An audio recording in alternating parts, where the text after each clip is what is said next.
परमेश्वर के दास भाई बख्श सिंह के द्वारा लिखित और प्रकाशित की गई पुस्तक ईश्वरीय भेदों का प्रकाश में से दैनिक संदेश। 17 मई।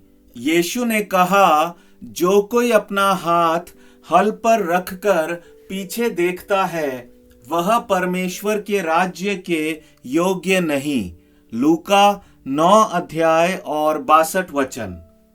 मुझे याद है कई वर्षों पूर्व जब मैं भारत आया तब मेरे माता पिता मुझे मिलने के लिए मुंबई आए थे। मेरी माताजी रोते रोते विनती कर रही थी कि तू थोड़े दिनों के लिए घर क्यों नहीं आ जाता है, परंतु मैंने उनकी विनती स्वीकार नहीं की। कारण यह था कि यदि मैं घर जाऊं तो उनके कहने के अनुसार मुझे दूसरों से यह बात गुप्त रखनी थी कि मैं मसीही बन गया हूं। मैं गुप्त रीति से बाइबल पढ़ूं या प्रार्थना करूं, उससे उनको कोई आपत्ति नहीं थी। मैंने उनकी यह विनती नहीं मानी, जिसके कारण वे वापस लौट गए। मैं स्टेशन तक उन्हें विदा करने गया। मेरी माता बहुत ही रो रही थी।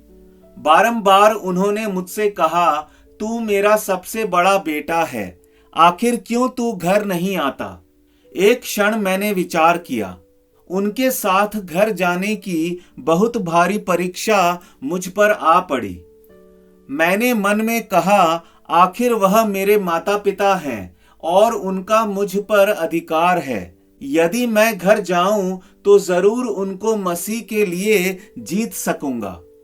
इस रीति से कई बार मनुष्य के आंसुओं के द्वारा भावुक करके शैतान हमको धोखा दे सकता है। ठीक है, मैं आता हूं। मैं ऐसा कहने जा ही रहा था कि मैंने एक धीमी कोमल वाणी सुनी, जो कोई अपना हाथ हल पर रखकर पीछे देखता है वह परमेश्वर के राज्य के योग्य नहीं। इस पद ने मुझे बहुत बड़ी परीक्षा से बचा लिया। उसके बाद मैंने अपनी माता से कहा, मुझे माफ करें, मैं आ नहीं सकता। मुझे और आपको प्रभु यीशु मसीह को प्रथम स्थान देना ही चाहिए। वह हमारा सृष्टिकर्ता और हमारा उद्धार करता है। बाद में मेरी प्रभु के प्रति अधीनता के कारण प्रभु ने मेरे पूरे परिवार में काम करना आरंभ किया। आप जब बड़ी परीक्षा में से होकर गुजर रहे हैं तब आप देखेंगे कि कोई छोटा सा पद या वचन आपको याद आएगा, या फिर जब आप बाइबल पढ़ेंगे तब प्रभु आपके साथ बातें करेगा।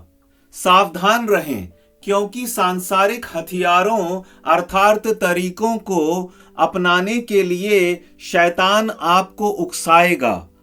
आप शांति बनाए रखें, क्योंकि केवल शांति ही शैतान को हरा सकेगी।